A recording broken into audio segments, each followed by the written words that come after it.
Saya undang Bapak Ibu saudara sekalian untuk berdiri.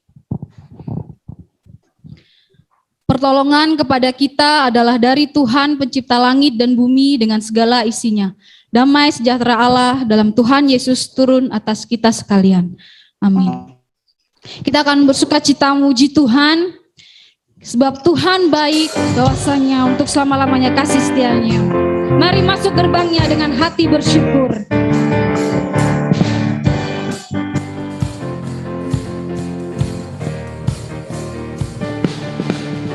Mari masuk gerbangnya dengan hati bersyukur, halamannya dengan pujian, penuhi baiknya dengan nyanyian syukur, hadiratnya penuh sukacita.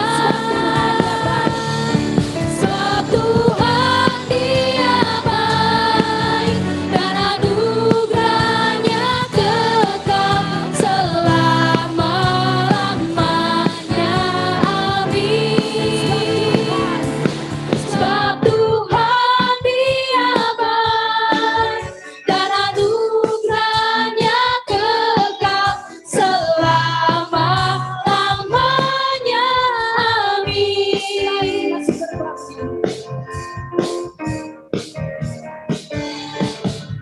Mari masuk gerbangnya dengan hati bersyukur, halamannya dengan pujian, penuhi baiknya dengan nyanyian syukur, hadiratnya penuh sukacita. Sebab Tuhan Dia baik dan anugerahnya kekal selama-lamanya. Amin. Sebab Tuhan Dia baik dan anugerahnya kekal selama-lamanya. Amin. Sebab Tuhan Dia baik dan anugerahnya kekal selama-lamanya. Amin.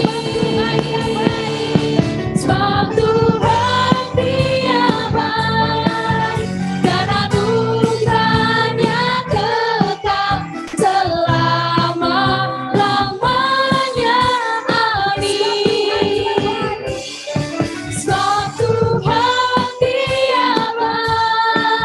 dan anugerahnya kekal selama-lamanya. Amin. Sebab Tuhan Dia baik dan anugerahnya kekal selama-lamanya. Amin. Selama-lamanya. Amin. Selama-lamanya. Amin. Kita memuji Tuhan. Puji dia di prasangka salah. Mari masuk gerbangnya bersyukur. Masuk gerbangnya bersyukur dengan penuh pujian, bersuka di hadiratnya, mari besarkan agung namanya, puji dia di prasangka kala, musik dan tarian, semua makhluk di bumi di surga dengan senang hati naikkan pujian. Sebab Tuhan baik, sebab Tuhan baik, sebab Tuhan baik, anugerahnya kekal selamanya.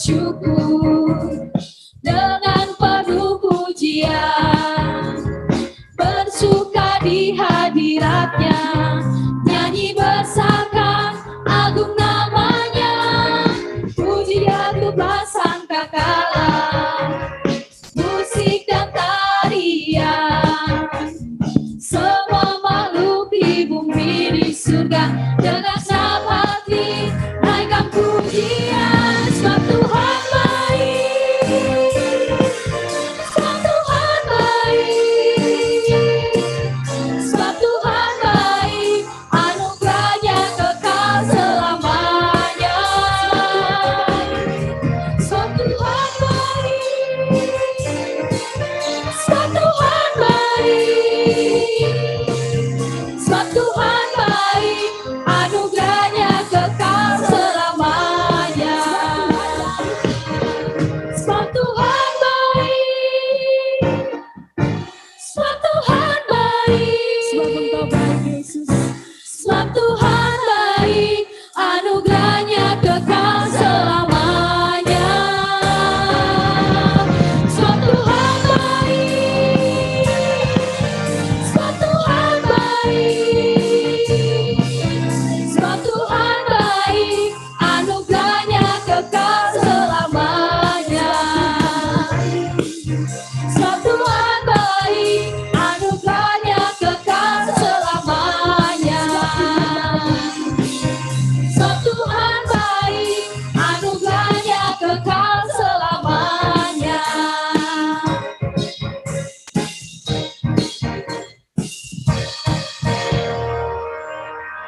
Yes, Tuhan. Engkau sungguh baik dalam kehidupan kami ya Tuhan Yesus. Terima kasih buat kesempatan di pagi yang indah ini. Kau boleh mempertemukan kami kembali di rumah-Mu ya Tuhan. Untuk bersama-sama beribadah, untuk bersama-sama memuji muliakan nama-Mu ya Tuhan Yesus. Terima kasih untuk sepanjang minggu yang Tuhan boleh pimpin kami. Dan kami juga memohon ampun ya Tuhan, jika banyak kesalahan pelanggaran kami perbuat di hadapan-Mu ya Tuhan. Baik dalam pemikiran kami, perkataan kami, terlebih dalam perbuatan kami ya Tuhan yang tidak menyenangkan hati-Mu. Layakan kami ya Tuhan di pagi yang indah ini untuk bersama-sama menerima berkat Tuhan. Kami juga menyerahkan ya Tuhan Yesus terkhusus untuk hamba-Mu yang akan menyampaikan kebenaran firman Tuhan. Biarlah apa yang akan disampaikannya nanti itu boleh Tuhan berikan hikmat, marifat agar menjadi berkat bagi setiap kami yang akan mendengarkannya ya Tuhan Yesus. Berkati untuk setiap kami yang ngambil bagian juga dalam pelayanan ya Tuhan. Kau juga urapi setiap kami dan berikan kami hikmat ya Tuhan dalam memberikan pujian yang terbaik di hadapan-Mu. Terima kasih ya Tuhan, kami mau serahkan ibadah kami dari awal pertengahan hingga kami boleh mengakhirinya. Hanya di dalam nama Tuhan Yesus kami telah berdoa dan mengucap syukur. Haleluya. Amin. Bapak Ibu Saudara, kita akan bersama-sama mengikrarkan pengakuan iman rasuli kita. Hendaklah kita berkata demikian. Aku percaya kepada Allah, Bapa yang Maha Kuasa, Khalik langit dan bumi, dan kepada Yesus Kristus anaknya yang tunggal Tuhan kita, yang dikandung daripada Roh Kudus, lahir dari anak darah Maria, yang menderita sengsara di bawah pemerintahan Pontius Pilatus, disalibkan, mati dan dikuburkan, turun dalam kerajaan maut, pada hari yang ketiga, bangkit pula dari antara orang mati, naik ke surga, duduk di sebelah kanan Allah, Bapa yang Maha Kuasa, dan akan datang dari sana untuk menghakimi orang yang hidup dan yang mati. Aku percaya kepada Roh Kudus, gereja yang kudus dan persekutuan orang kudus, pengampunan dosa, kebangkitan orang mati, dan hidup yang kekal. Amin. Bapak Ibu masih kuat berdiri? Jika ada yang gak kuat boleh duduk. Dan kita akan terus bersuka cita muji nama Tuhan. Jangan pernah lelah untuk bekerja di ladangnya Tuhan.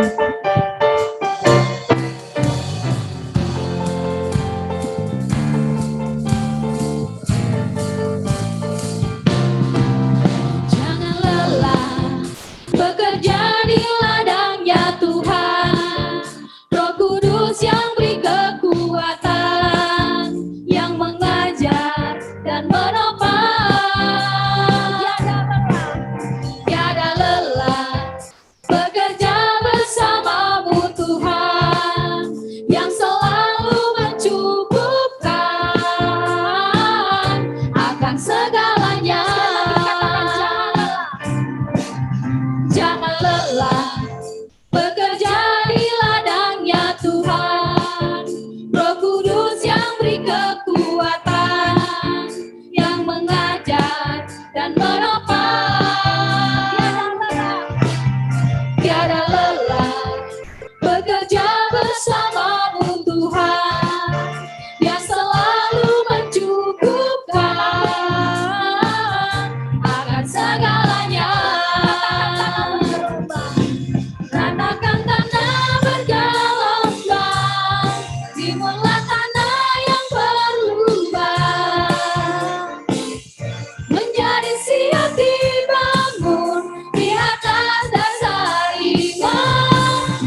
dipilih Tuhan untuk menjadi pelayan-pelayannya Tuhan. Terimalah kemuliaan dan hormat kami ya Tuhan Yesus. Kita dipilih. Kita dipilih dari segala bangsa. Ya kita dipilih jadi umatnya. Kita dipilih dan dikuduskannya, membawa kemuliaan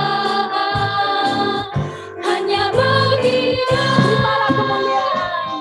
Terimalah kemuliaan dan hormat kami. Terimalah sembah kami, pujian kami. Terimalah kemuliaan dan hormat kami.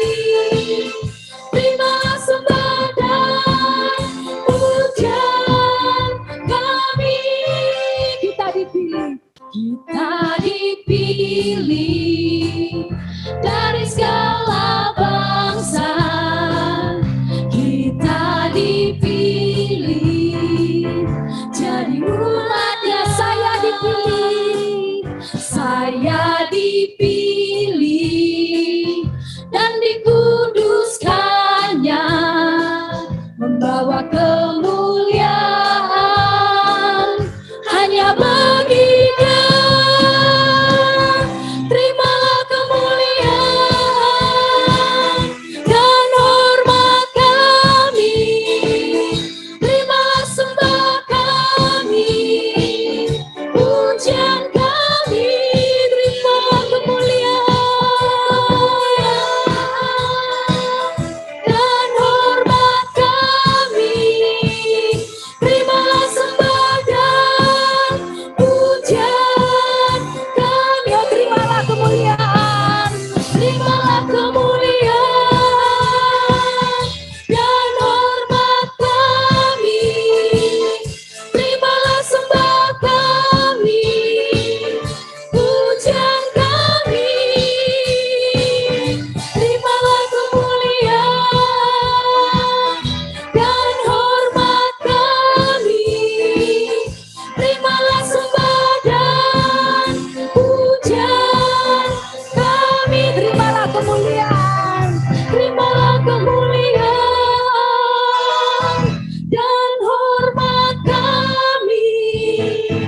Terimalah sembah kami, pujian kami. Tuhan, terimalah kemuliaan dan hormat kami. Terimalah sembah dan pujian kami. Terimalah sembah dan pujian kami. Terimalah sembah dan pujian kami. Tuhan kita luar biasa. Silakan duduk kembali. Kita akan bersama-sama mempersiapkan diri kita untuk menerima kebenaran firman Tuhan. Ini kami ya Tuhan. Kami siap untuk Engkau utus ya Tuhan, dimanapun Tuhan tempatkan kami. Ini kerinduan kami ya Tuhan. Kami boleh menjadi saluran kasih-Mu ya Tuhan. Melayani, mengasihi.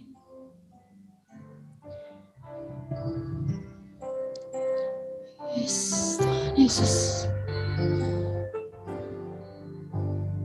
Berjuta jiwa tak tahu kemana kan pergi. Berjuta tangan terulur menantikan kasih. Oh Tuhan, jadikanlah hidupku alat kasih-Mu dan memuliakan-Mu seumur hidupku. berjuta jiwa. Berjuta jiwa tak tahu kemana kan pergi. Berjuta tangan terulur menantikan kasih. Oh Tuhan, jadikanlah hidupku alat kasih-Mu dan memuliakan-Mu seumur hidupku. Melayani, mengasihi, melayani, mengasihi. Ku ingin lebih lagi melayani, mengasihi. Ku ingin lebih lagi melayani, mengasihi. Ku ingin lebih lagi melayani dan mengasihi-Mu. Sekali lagi, lebih sungguh lagi. Berjuta jiwa. Berjuta jiwa tak tahu kemana kan pergi. Berjuta tangan terulur menantikan kasih. Oh Tuhan, jadikanlah hidupku alat kasih-Mu dan memuliakan-Mu seumur hidupku. Melayani, mengasihi, melayani, mengasihi. Ku ingin lebih lagi melayani, mengasihi. Ku ingin lebih lagi melayani, mengasihi. Ku ingin lebih lagi melayani dan mengasihi-Mu. Melayani, mengasihi, melayani, mengasihi. Ku ingin lebih lagi melayani, mengasihi. Ku ingin lebih lagi melayani, mengasihi. Ku ingin lebih lagi melayani dan mengasihi-Mu. Melayani, mengasihi, melayani, mengasihi. Ku ingin lebih lagi melayani dan mengasihi-Mu.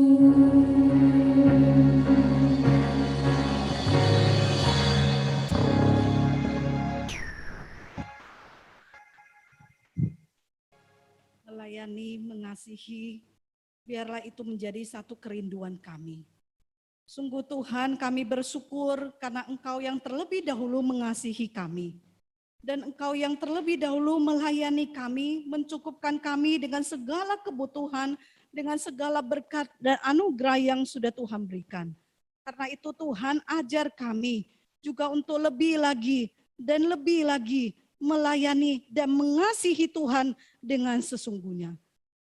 Tuhan, ajar kami Tuhan, supaya ketika kami datang di hadapan Tuhan, ketika kami berdiam diri di hadapan Tuhan, kami siap membuka hati pikiran kami. Kami siap diisi oleh firman Tuhan. Sekalipun mungkin di tengah kehidupan kami ada berbagai macam persoalan, pergumulan kami, tapi ajar kami. Saat ini juga kami mau menyerahkannya di hadapan Tuhan. Karena kami percaya ada Tuhan yang berkuasa, yang sanggup menopang kami, yang sanggup menolong kami di dalam mengatasi segala persoalan. Sehingga kami bisa duduk tenang, datang di hadapan Tuhan, beribadah. Karena kami percaya Tuhan menolong hidup kami, Tuhan mengontrol hidup kami. Mari Tuhan tenangkan hati pikiran kami saat ini.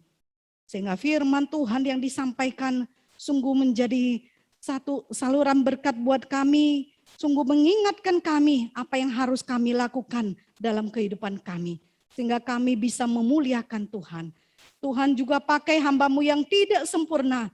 Sembunyikan di balik salib Tuhan. Sehingga nama Tuhan ditinggikan dan firman Tuhan diberitakan dengan jelas bagi setiap kami. Terpujilah nama Tuhan. Di dalam nama Tuhan Yesus yang hidup, kami berdoa dan mengucap syukur. Amin. Selamat pagi Bapak Ibu Saudara yang dikasihi Tuhan. Shalom.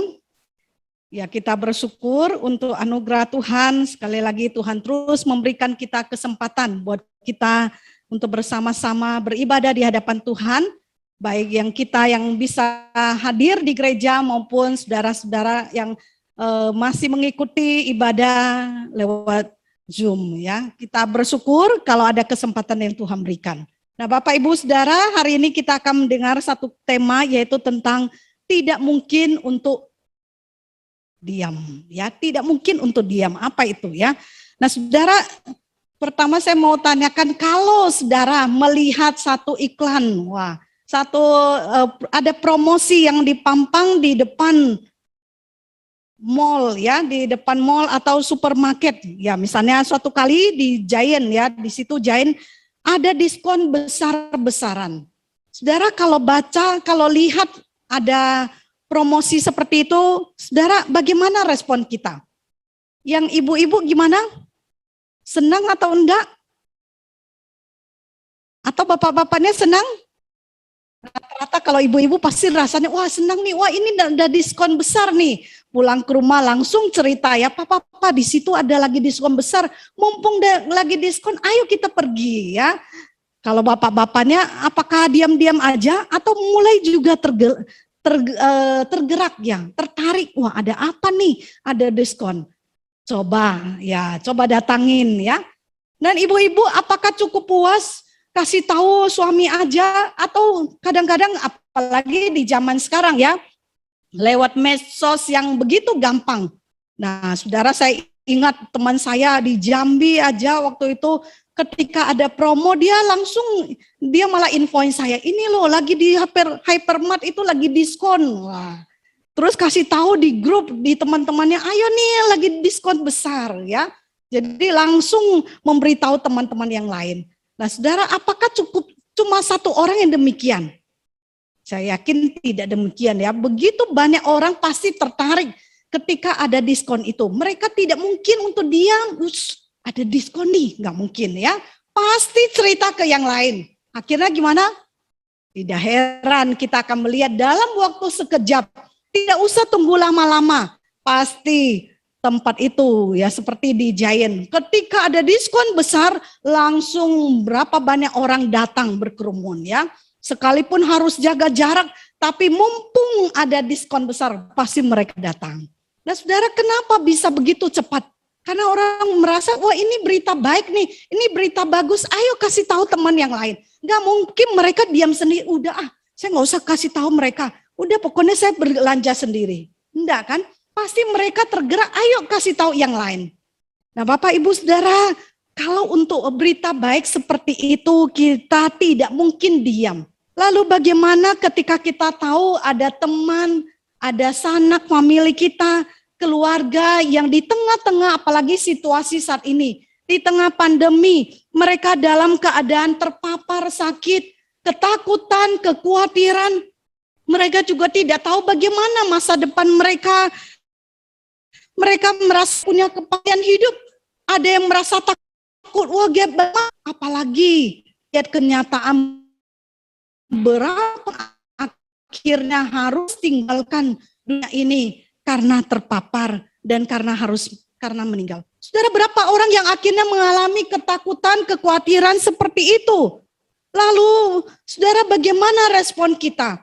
Apakah kita hanya berdiam diri saja? Sementara kita tahu betul sekalipun ada wabah penyakit ini, sekalipun ada kematian, ada kesakitan, tapi kita tahu ya itulah hidup ini. Walaupun kita panggil Tuhan punya jaminan, ada hidup kekal yang Tuhan berikan buat kita. Tapi sementara di luar sana, begitu banyak orang yang ketakutan. Sampai mereka takut bagaimana ketika mereka mati nanti, apa yang terjadi. Kemana mereka akan pergi? Saudara, apakah kita akan berdiam diri, tidak mau memberitahu mereka, padahal kita tenang. Kita yakin bahwa iya, sekalipun saya harus dipanggil Tuhan, tapi saya tahu saya bisa berada di surga bersama dengan Tuhan. Karena ada jaminan yang Tuhan berikan. Tapi berapa banyak orang di luar sana tidak tahu. Lalu apakah kita bisa berdiam diri? Kita tidak mau cerita apa-apa. Padahal kita punya kabar baik dari Tuhan. Saudara, karena itu mari saya ajak hari ini, mari kita renungkan apa yang menjadi kerinduan Tuhan. Dan apa yang Tuhan ingin supaya kita lakukan dalam kehidupan kita saat ini. Mari sama-sama kita akan membaca melalui kisah 4, kisah para rasul pasal 4. Ayat 1 sampai dengan ayat 20. Kita akan melihat satu kisah bagaimana Tuhan memakai mereka menjadi berkat. Kisah para rasul pasal 4 ayat pertama sampai dengan ayat yang ke-20. Petrus dan Yohanes di hadapan mahkamah agama. Ketika Petrus dan Yohanes sedang berbicara kepada orang banyak, mereka tiba-tiba didatangi imam-imam dan kepala pengawal bait Allah serta orang-orang Saduki. Orang-orang itu sangat marah karena mereka mengajar orang banyak dan memberitakan bahwa dalam Yesus ada kebangkitan dari antara orang mati. Mereka ditangkap dan diserahkan ke dalam tahanan sampai keesokan harinya karena hari telah malam. Tetapi di antara orang yang mendengar ajaran itu banyak yang menjadi percaya sehingga jumlah mereka menjadi kira-kira 5.000 orang laki-laki. Pada keesokan harinya pemimpin-pemimpin Yahudi serta tua-tua dan ahli Taurat mengadakan sidang di Yerusalem dengan imam besar Hanas dan Kayafas, Yohanes dan Alexander dan semua orang lain yang termasuk keturunan imam besar. Lalu Petrus dan Yohanes diperhadapkan dalam sidang itu dan mulai diperiksa dengan pertanyaan ini. Dengan kuasa manakah atau dalam nama siapakah kamu bertindak demikian? Maka jawab Petrus penuh dengan Roh Kudus. Hai pemimpin-pemimpin umat dan tua-tua, jika kami sekarang harus diperiksa karena suatu kebajikan kepada orang sakit, dan harus menerangkan dengan kuasa manakah orang itu disembuhkan, maka ketahuilah oleh kamu sekarang dan oleh seluruh umat Israel, bahwa dalam nama Yesus Kristus, orang Nazaret yang telah kamu salibkan, tetapi yang telah dibangkitkan Allah dari antara orang mati, bahwa oleh karena Yesus itulah orang ini berdiri dengan sehat sekarang di depan kamu. Yesus adalah batu yang dibuang oleh tukang-tukang bangunan, yaitu kamu sendiri. Namun ia telah menjadi batu penjuru. Dan keselamatan tidak ada di dalam siapapun juga selain di dalam Dia. Sebab di bawah kolong langit ini tidak ada nama lain yang diberikan kepada manusia yang olehnya kita dapat diselamatkan. Ketika sidang itu melihat keberanian Petrus dan Yohanes dan mengetahui bahwa keduanya orang biasa yang tidak terpelajar, heranlah mereka. Dan mereka mengenal keduanya sebagai pengikut Yesus. Tetapi karena mereka melihat orang yang disembuhkan itu berdiri di samping kedua rasul itu, mereka tidak dapat mengatakan apa-apa untuk membantahnya. Dan setelah mereka menyuruh rasul-rasul itu meninggalkan ruang sidang, berundinglah mereka dan berkata, tindakan apakah yang harus kita ambil terhadap orang-orang ini? Sebab telah nyata kepada semua penduduk Yerusalem bahwa mereka telah mengadakan suatu mujizat yang menyolok dan kita tidak dapat menyangkalnya. Tetapi supaya hal itu jangan makin luas tersiar di antara orang banyak, baiklah kita mengancam dan melarang mereka supaya mereka jangan berbicara lagi dengan siapapun dalam nama itu. Dan setelah keduanya disuruh masuk, mereka diperintahkan supaya sama sekali jangan berbicara atau mengajar lagi dalam nama Yesus. Tetapi Petrus dan Yohanes menjawab mereka, silakan kamu putuskan sendiri, manakah yang benar di hadapan Allah, taat kepada kamu atau taat kepada Allah. Sebab tidak mungkin bagi kami untuk tidak berkata-kata tentang apa yang telah kami lihat dan yang telah kami dengar.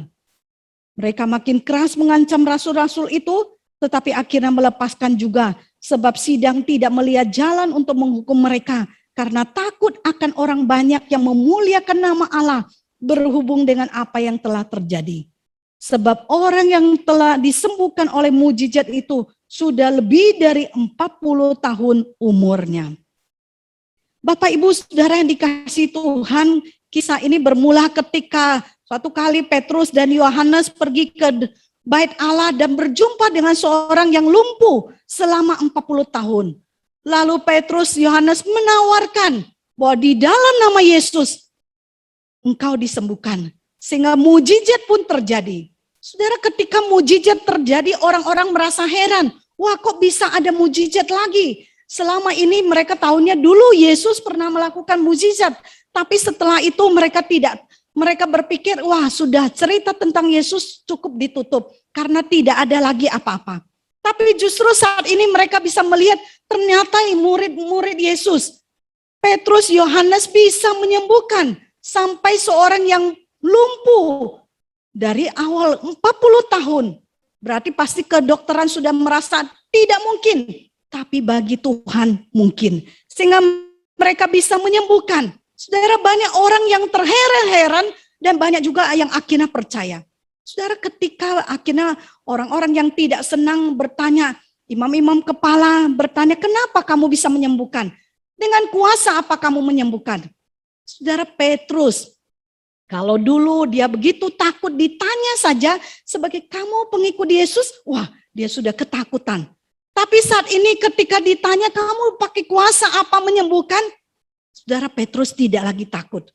Bahkan di depan mereka dengan terang-terangan Petrus berani memberitakan tentang Yesus. Dia berani mengatakan siapa Yesus. Bahkan Petrus tadi di bagian yang kita baca, Petrus berani berkata bahwa Yesus itulah dalam nama Yesus yang telah kamu salibkan. Tetapi Tuhan yang sudah membangkitkan, dalam nama Dialah kami bisa menyembuhkan orang ini. Saudara, sampai Petrus menceritakan tentang siapa Yesus itu. Saudara, karena itu orang-orang imam-imam kepala ini mulai merasa gelisah, mulai merasa tidak aman. Mereka langsung lalu menangkap Petrus dan Yohanes dan memasukkan dalam tahanan. Lalu mereka mengancam mereka, kamu tidak boleh lagi berkata-kata tentang Yesus. Tapi Petrus dan Yohanes bertanya kepada mereka, oke, tapi sekarang coba silakan putuskan sendiri. Mana sebenarnya yang benar di hadapan Tuhan? Apakah harus taat kepada kamu atau harus taat kepada Allah? Sebab tidak mungkin bagi kami untuk tidak berkata-kata tentang apa yang sudah kami lihat dan apa yang sudah kami dengar. Saudara, padahal pada waktu itu Petrus dan Yohanes dalam keadaan gimana? Itu dalam keadaan bahaya, ancaman. Mereka aja sudah ditangkap, dimasukkan dalam tahanan semalam. Dan besoknya ketika imam-imam kepala dan ketika para pengurus itu bertanya, mengancam mereka, udah kalian gak usah ngomong lagi tentang Yesus. Saudara, itu menjadi satu kesempatan kalau mereka mau lepas, ini adalah kesempatan udah diam saja. Tidak usah cerita tentang Yesus. Bukankah akhirnya kan sering kali kita berpikir udah yang penting tidak usah bersaksi ataupun tidak usah terlalu frontal. Ya udah kita percaya saja. Ya percaya dalam hati saja. Dalam situasi yang tidak nyaman ya sudah tidak usah cerita. Kan lebih amannya ya sudah kita tahu aja. Yang penting kan kita tidak menyangkal Tuhan, kita tidak bersaksi, kita tidak menginjili orang, ya sudah lewat perbuatan baik saja, itu sudah cukup. Apalagi kalau dalam kondisi sekarang, Ya kalau kita dalam kondisi di Indonesia, kita berpikir, iya kita kan apalagi banyak saudara kita yang kebanyakan beragama yang lain dengan kita. Kita pun kelompok yang minoritas. Ya sudah, lebih baik tunjukkan lewat sikap baik saja. Gak usah sampai bersaksi sampai harus menginjili. Tuhan pasti mengerti kok kesulitan kita. Bukankah Tuhan mengatakan, wah kita harus cerdik seperti ular. Nah akhirnya udah diam-diam saja. Saudara, apakah benar harus demikian? Saudara, kalau kita bandingkan waktu itu kondisi Petrus saat itu dalam keadaan tidak aman. Saudara, waktu itu mereka sudah ditangkap, sudah masukkan dalam tahanan. Bisa-bisa mereka berapa lama ditahan, atau mereka pun bisa langsung dibunuh. Tetapi Petrus justru menantang mereka. Petrus berkata, silakan putuskan sendiri mana yang benar di hadapan Tuhan. Taat kepada kamu atau taat kepada Allah. Karena yang ditanya itu mereka adalah imam-imam kepala yang mengajar untuk ayo kita harus taat kepada Allah. Kalau demikian kalian sendiri yang mengajarkan hukum Taurat, mengajarkan orang untuk datang mencari Tuhan, kalian harusnya lebih mengerti kan mana yang benar. Harus taat kepada Allah atau taat kepada manusia. Saudara, kalau pertanyaan ini diajukan, apa jawaban kita? Saudara, ini harusnya menjadi satu pertanyaan retoris, tidak usah dijawab, kita pun tahu. Harusnya jawabannya adalah, ya taat dong kepada Tuhan. Masa taat kepada manusia? Ya harus lebih taat kepada Tuhan. Tapi bagaimana dalam prakteknya? Bagaimana praktek kehidupan kita? Kita lebih banyak taat kepada Tuhan atau kita lebih banyak taat sama orang lain? Taat kepada manusia atau taat kepada mengikuti apa yang menjadi keinginan, menjadi kenyamanan diri kita? Saudara, konon ada satu cerita diceritakan. Suatu kali Yesus mengajak murid-muridnya naik ke atas gunung. Yesus berpesan, ayo kalian masing-masing harus membawa batu sebesar yang kalian bisa bawa. Lalu Petrus berpikir, iya ngapain ya disuruh naik ke gunung bawa batu. Di gunung kan banyak batunya kan, betul kan banyak batu. Ya sudah saya bawa aja batu yang kecil. Jadi dia pilih-pilih, dia ambil batu kerikil. Ngapain capek-capek ke sana? Ya, waktu di perjalanan dia lihat teman-temannya, murid-murid yang lain bawa batu yang lumayan besar. Dalam perjalanan si Petrus mengejek mereka, aduh kalian nih ngapain sih capek-capek naik gunung bawa batu yang besar-besar kayak gitu. Pintar-pintar dikit dong.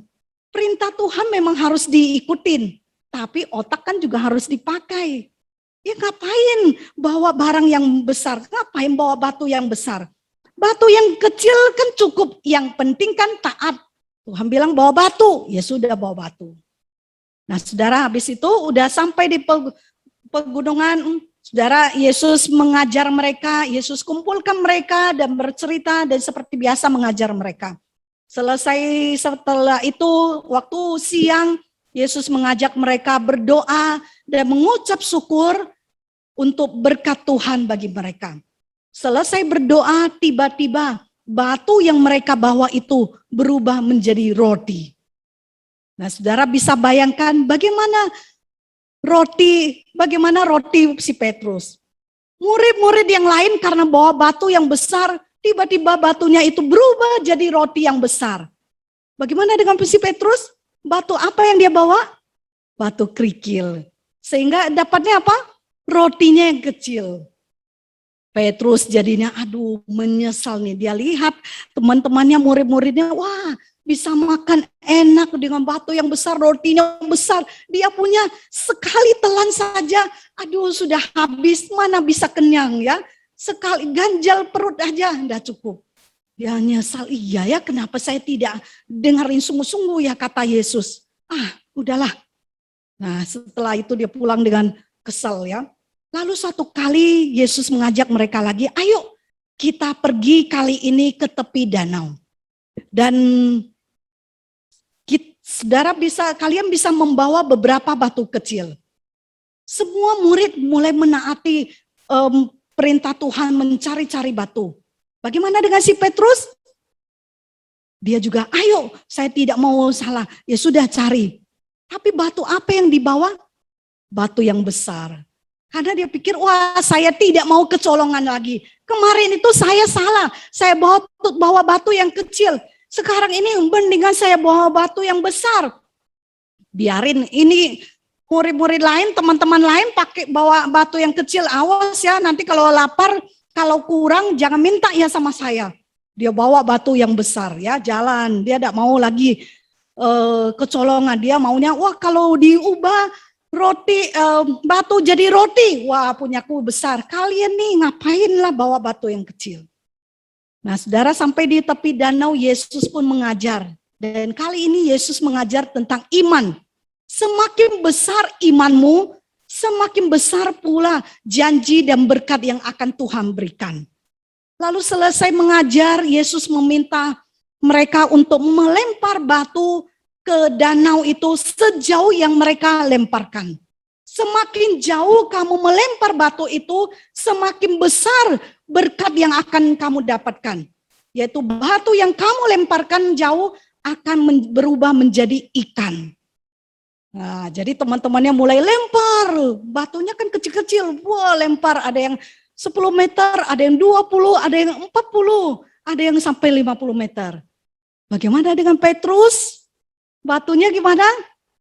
Karena dia bawa batu yang besar, wah dia mulai, aduh salah lagi nih. Batu yang besar dia coba berusaha lempar yang jauh, tapi jatuhnya cuma 10 meter. Yang lain dapat ikan mas, ikan gurame, ikan nila. Si Petrus cuma dapatnya ikan teri, ya, karena jaraknya dekat ya. Saudara, dia akhirnya marah, aduh kenapa susah payah bawa batu besar, tapi ternyata itu yang terjadi. Saudara, itu hanya cerita anekdot saja tentang si Petrus dan murid-muridnya, tapi punya makna yang bagus.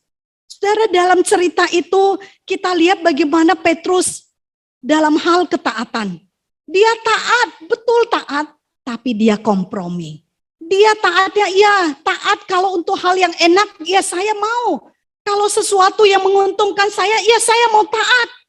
Saya kalau sesuatu, ngapain sih sulit-sulit, capek-capek, lakukan apa yang Tuhan inginkan. Seolah-olah ngapain bawa batu besar. Awalnya kan dia berpikir demikian, udah bawa batu yang kecil. Dia kompromi. Dia berpikir untuk kenyamanan dia.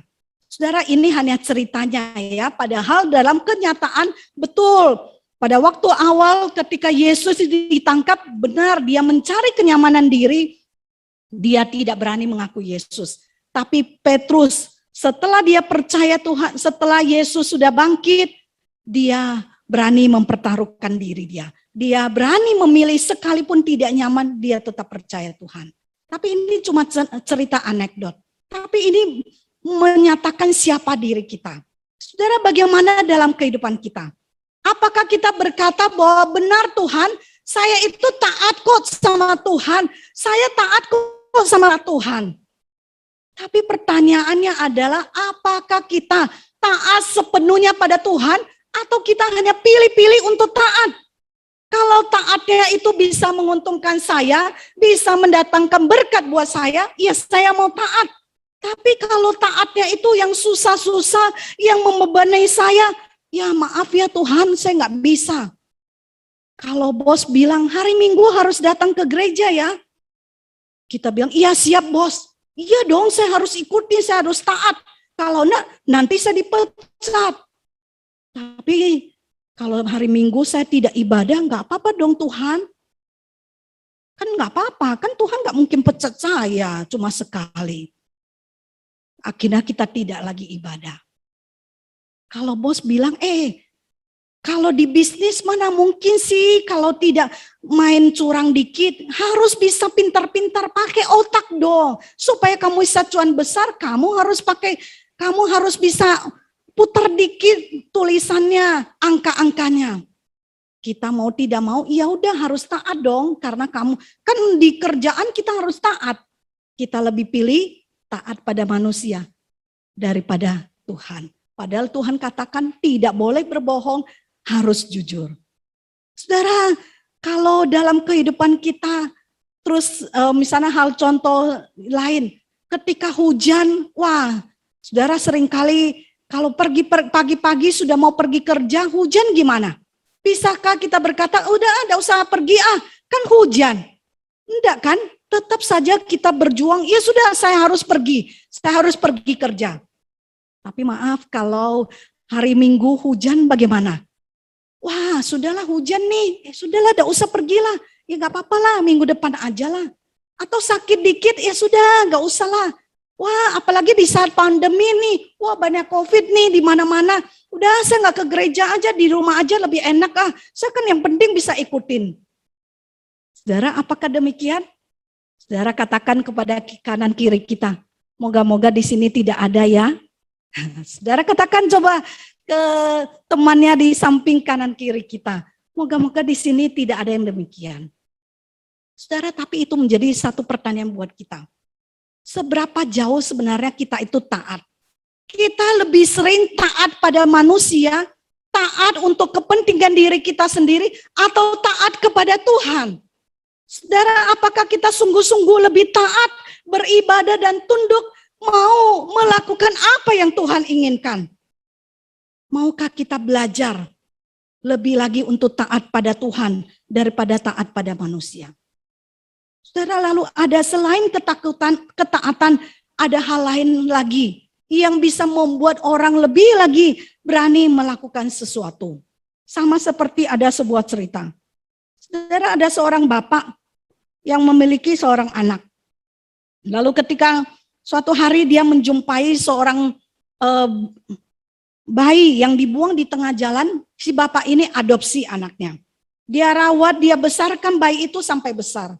Tapi ketika sudah tua, si bapak ini mulai sakit-sakitan dan tidak bisa buat apa-apa. Anak kandungnya merawatnya, tapi sambil ngomel-ngomel, aduh mama nih, papa nih susah amat sih. Sampai begitu kesal marah dengan bapaknya. Setelah itu anak yang diadopsi itu yang tadinya pergi jauh merantau, mendengar kabar bapaknya itu sakit, dia langsung segera pulang. Pulang dia langsung menawarkan diri bahwa papanya dirawat di rumahnya. Ketika ditanya, kenapa kamu mau merawat bapak itu padahal dia kan bukan ayah kandungmu? Tapi dia menjawab, karena saya sudah merasakan kasih dan kebaikannya. Dia tidak segan bercerita tentang kebaikan dari ayah angkatnya. Dia merasa tidak mungkin saya berdiam diri biarin ayah saya dalam keadaan seperti itu. Saya harus lakukan sesuatu yang bisa menolong dia dan membahagiakan dia. Saudara, apa perbedaan dari dua anak itu? Dua-duanya mendapatkan kasih yang sama. Anak kandung merasakan kasih kebaikan dari papanya dari kecil. Tapi dia merasa itu hal yang wajar. Ya papa mengasihi saya, papa merawat saya itu hal yang wajar. Sehingga dia mulai menganggap remeh papanya itu, apa yang dilakukannya. Sehingga dia merawat papanya tapi hanya sebagai tugas. Ya sudah harus taat, harus lakukan, ya sudah lakukan. Tapi hanya sebatas tugasnya. Tapi bagaimana dengan anak yang kedua? Anak yang kedua sekalipun diadopsi, justru dia sadar inilah anugerah. Saya itu sudah ditolong, sehingga saya harus bersyukur. Saya harus tahu balas budi. Sehingga dia tanpa hitung-hitungan dia merawat papanya dengan baik. Saudara, apa yang membuat kedua anak ini berbeda?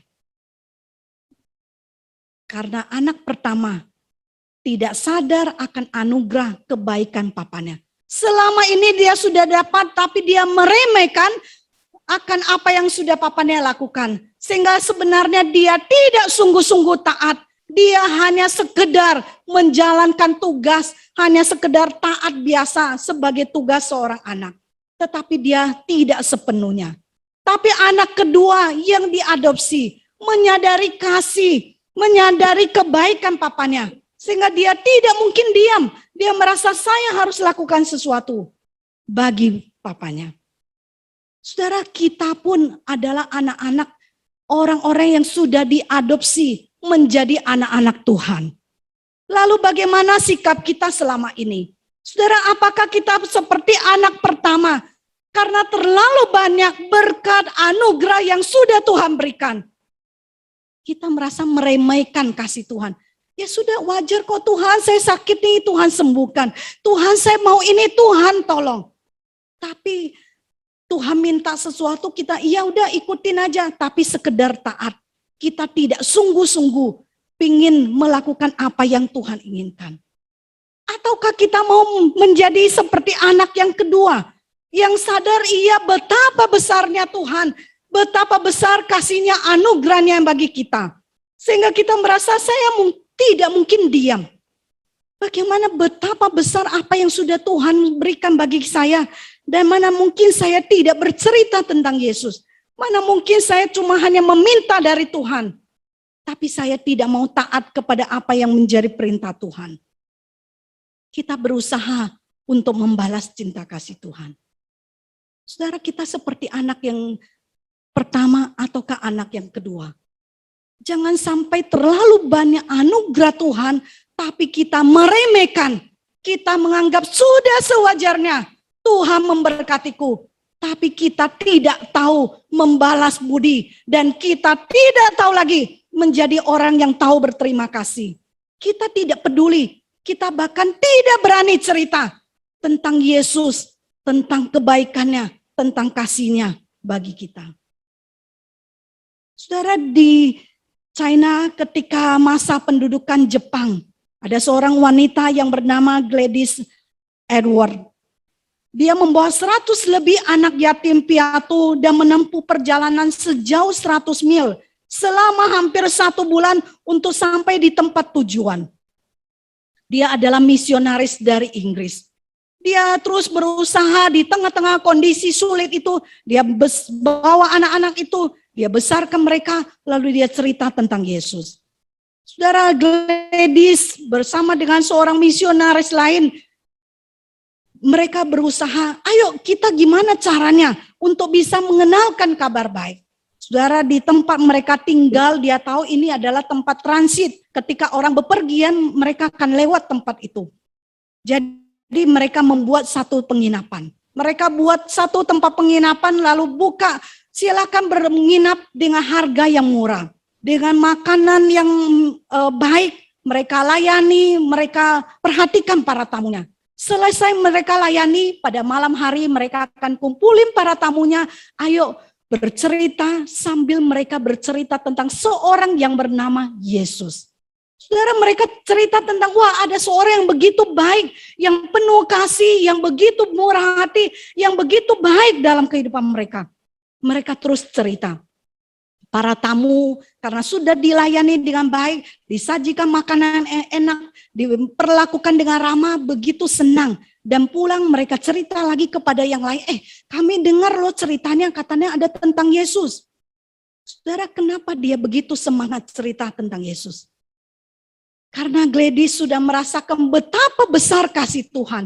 Kasih Tuhan itulah yang mengobarkan dia, membuat dia mau tidak mau, dia harus cerita kepada orang lain tentang Yesus. Dia merasa mana mungkin saya berdiam diri ketika banyak orang yang dalam penderitaan, banyak orang yang dalam kesesatan. Saudara, dia merasa dia harus berjuang, dia harus bersaksi kepada banyak orang. Saudara, dia tidak bisa berdiam diri karena dia sudah merasakan, menyadari anugerah Tuhan dalam hidupnya. Saudara, bagaimana dengan kita? Apakah kita kurang merasakan kasih anugerah Tuhan? Apakah itu membuat kita, maaf ya Tuhan, saya kurang sih berkat dari Tuhan. Anugerah Tuhan kurang sih, makanya saya nggak berani cerita. Atau kita terlalu banyak anugerah yang sudah Tuhan berikan, tapi saking kita merasa takut mencari nyaman diri sendiri, kita tidak mau cerita sama sekali. Padahal banyak orang yang siap dan mau mendengarkan tentang Injil. Saudara, mungkin seringkali kita hanya karena dipenuhi ketakutan kita. Tapi padahal banyak orang yang mau. Suatu kali saya pernah ketika naik ojek, kadang-kadang lihat perjalanan agak jauh, ngobrol dengan tukang ojek itu, kalau keadaannya dia mau bertanya jawab, saya seringkali selipkan tentang Yesus. Ketika di tengah pandemi, apa yang dia rasakan? Apakah kamu merasakan takut? Apakah kamu merasakan khawatir? Iya, pasti khawatir, takut. Saudara, disitulah jadi satu kesempatan cerita tentang Yesus. Dia mau mendengarkan, dan banyak orang sebenarnya mau mendengarkan. Karena yang kita lakukan kan memperkenalkan bahwa ada Tuhan yang menolong hidup kita. Saudara, maukah kita dikobarkan oleh kasih Tuhan? Saudara, sudahkah kita terbakar oleh kasih Kristus? Sehingga kita merasa tidak mungkin untuk tidak cerita tentang Yesus. Apalagi ketika kita tahu itu teman kita, saudara kita. Kita harus cerita tentang Yesus bagi mereka. Saudara, mari sambil kita merenungkan firman Tuhan ini. Kita menghayati, kita berdoa, kita minta Tuhan menolong kita. Biar firman Tuhan ini meneguhkan, mengingatkan kita. Amin. Saudara, kita tenangkan hati sejenak.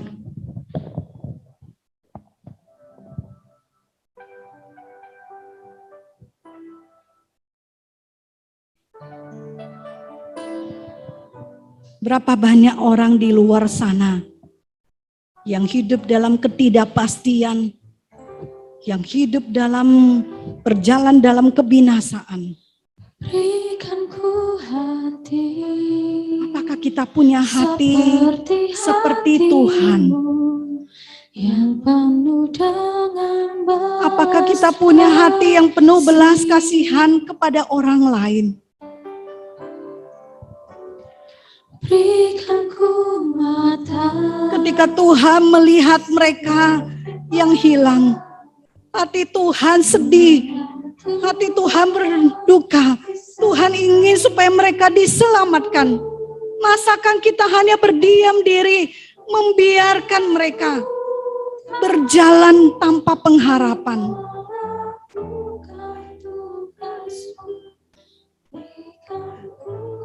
Minta Tuhan menolong kita untuk lebih lagi tahu apa yang Tuhan inginkan dalam hidup ini. Minta Tuhan tolong kita menjadi orang yang sadar anugerah dan tahu membalas cinta kasih Tuhan.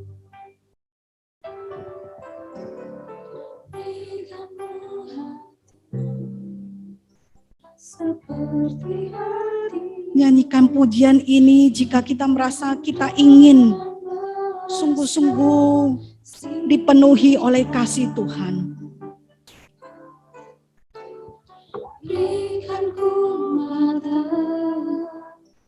Biarlah kita diberikan mata seperti mata Tuhan, yang selalu memandang tuaian itu ada di sekeliling kita.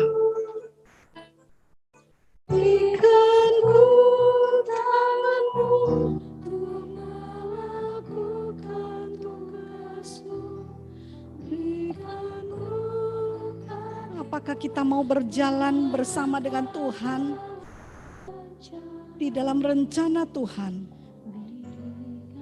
Saudara, tidak usah jauh-jauh. Lihatlah saudara kita, orang di rumah kita, atau bahkan teman kita, tetangga kita. Mari doakan, mari ceritakan tentang Yesus bagi mereka. Mari kita pujikan, nyanyikan pujian ini, supaya kita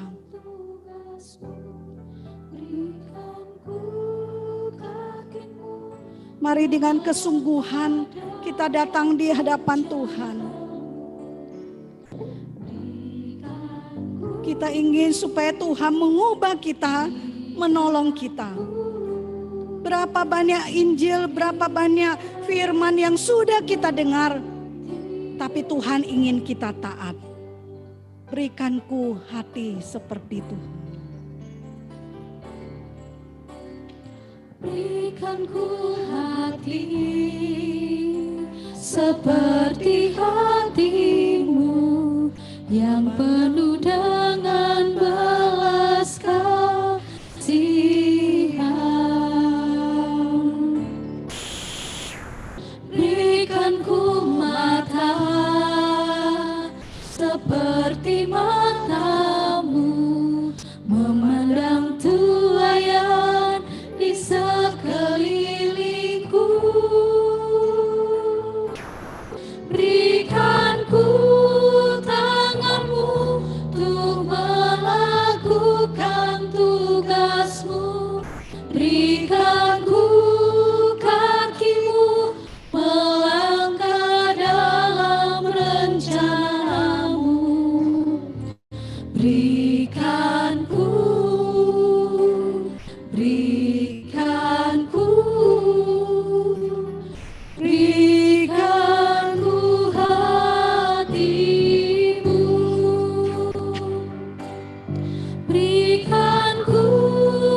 hatimu.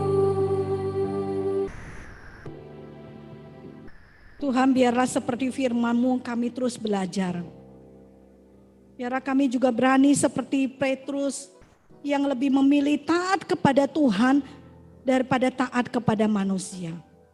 Yang taat bukan untuk sesuatu yang mendatangkan hanya kebaikan, hanya keuntungan bagi diri kami sendiri. Tapi taat sepenuhnya kepada Tuhan. Bahkan ketika kami harus menyaksikan Kristus, kami harus memberitakan Injil, kami mau taat Tuhan. Sebab tidak mungkin bagi kami untuk tidak bercerita, karena kasih Tuhan terlalu besar dalam hidup kami. Ajar kami Tuhan, bukan menjadi anak yang tidak tahu berterima kasih atau meremehkan kasih Tuhan. Tapi ajar kami Tuhan, menjadi anak yang tahu membalas budi, tahu membalas kebaikan Tuhan. Kami mau menceritakan tentang Yesus bagi mereka. Kami mau mendoakan mereka, orang-orang yang belum percaya, supaya ada kesempatan yang Tuhan berikan bagi mereka. Tolong kami Tuhan, kami bukan saja menjadi pendengar firman-Mu, tapi kami mau taat menjadi pelaku firman-Mu. Dalam nama Tuhan Yesus yang hidup, kami berdoa dan mengucap syukur. Amin.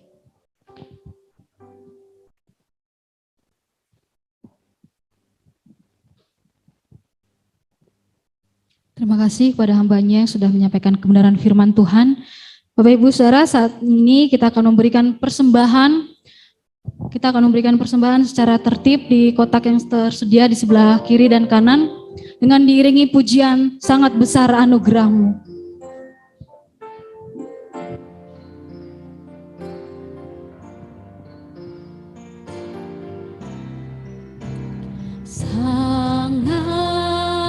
Sangat besar anugerahnya,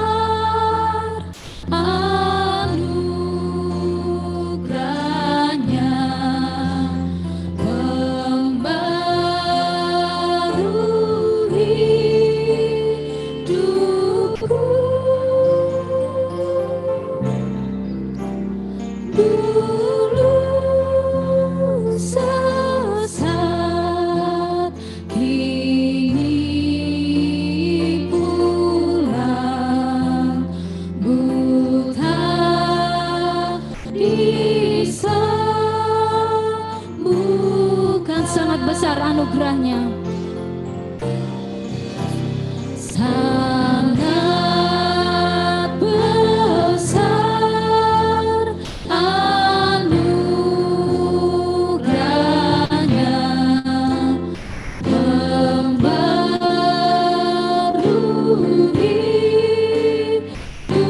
hidupku. Dulu sesat, kini pulang, buta disembuhkan. Sekali lagi katakan, sangat besar anugerah-Nya. Sangat besar anugerahnya,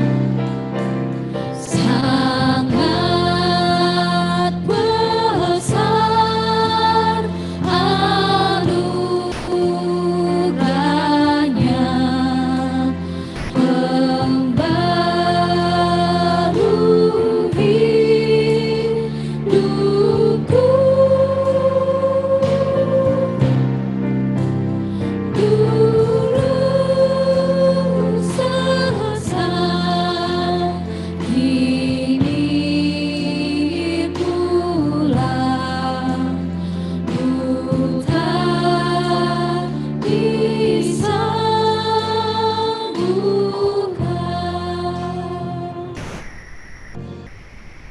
Mari kita dalam doa.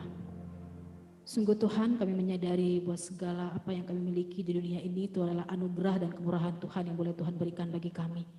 Untuk itu ajarkan kami ya Tuhan, oleh setiap berkat dan kemurahan yang boleh kami miliki saat ini, untuk kami boleh membagikannya kepada orang lain, secara khusus untuk pengembangan pelayanan di Gereja Kristen Kalam Hidup ya Bapa. Tuhan berkati persembahan yang sudah diberikan, untuk kami boleh mengelolanya dengan baik untuk pelayanan di gereja ini ya Bapa. Juga untuk setiap para pengurus Tuhan, untuk mereka boleh mengelola dengan baik sesuai dengan kehendak ya Tuhan. Terima kasih ya Bapak, kami mau serahkan persembahan kami ke dalam tangan Tuhan. Di nama Tuhan kami Yesus Kristus kami berdoa dan mengucap syukur, haleluya, amin. Kita akan bersama-sama mendengarkan pengumuman.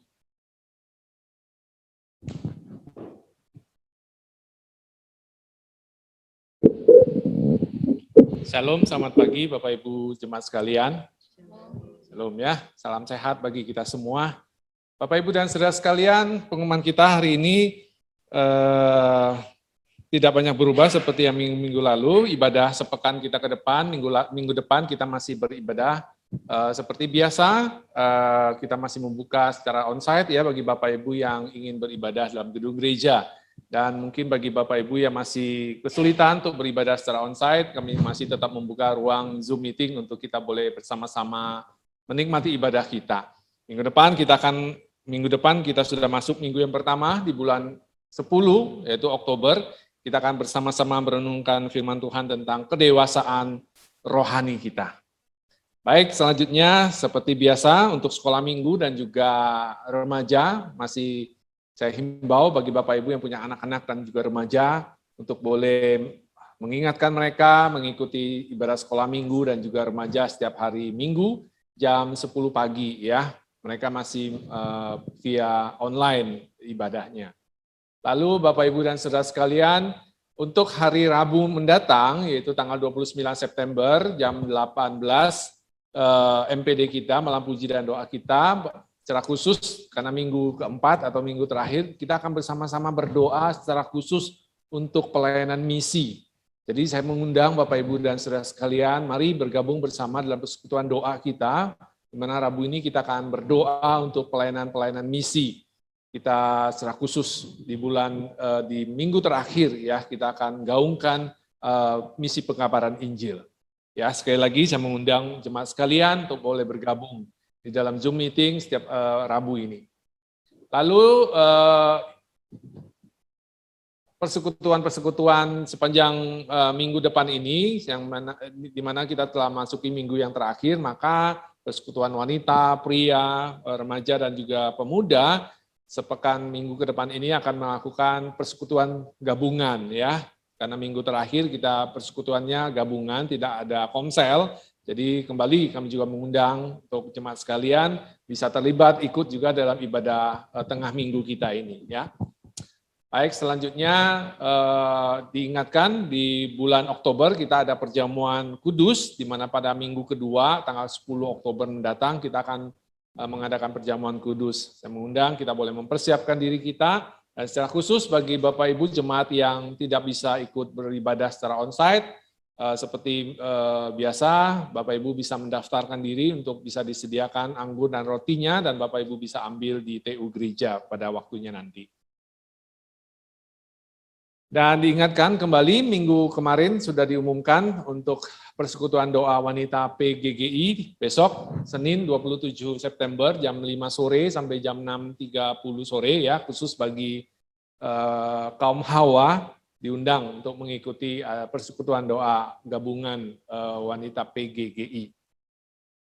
Ya, demikian warta kita pada minggu ini, kiranya Tuhan memberkati kita semua.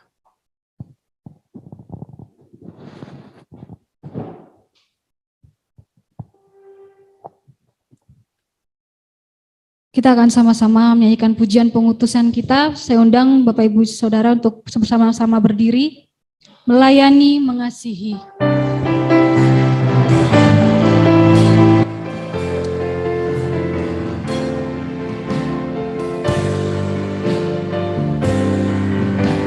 Melayani,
kami bersyukur untuk kemurahan, kasih setia yang selalu Tuhan berikan bagi kami.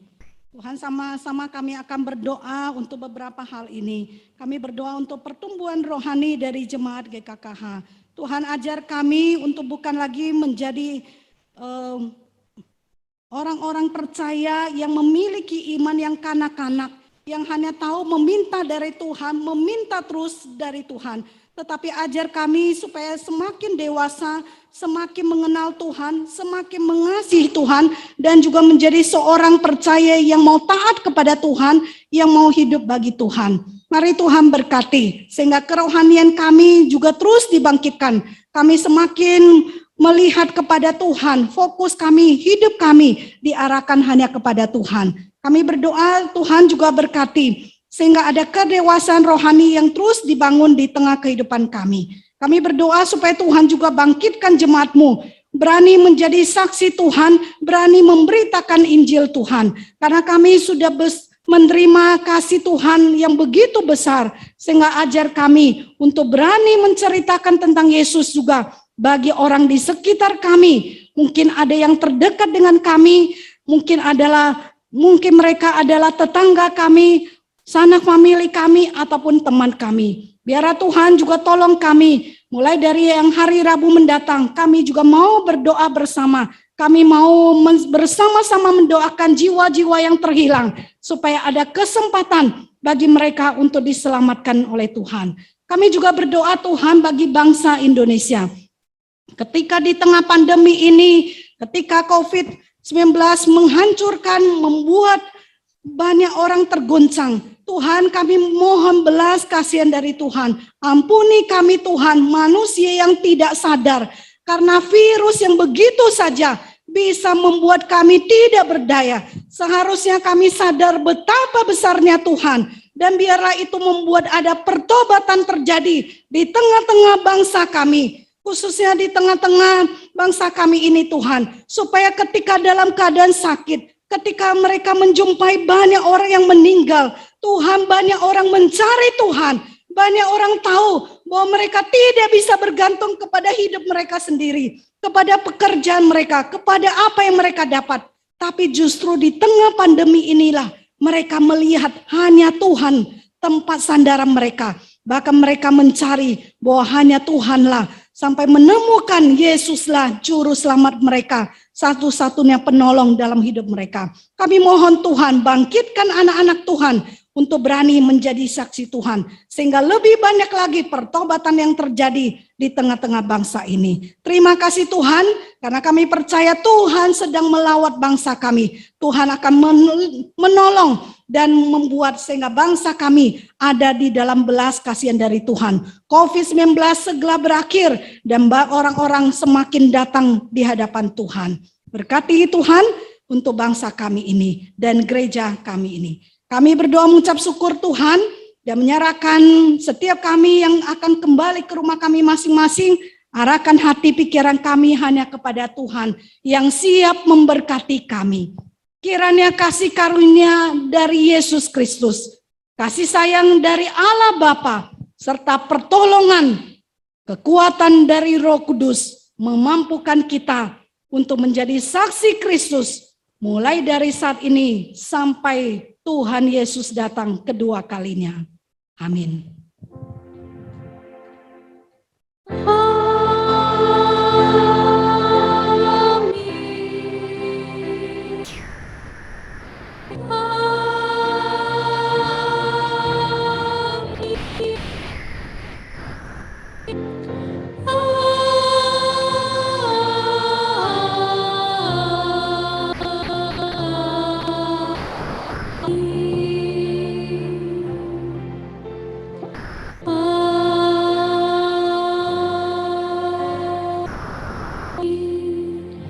Silakan duduk untuk mengambil sikap saat teduh sejenak.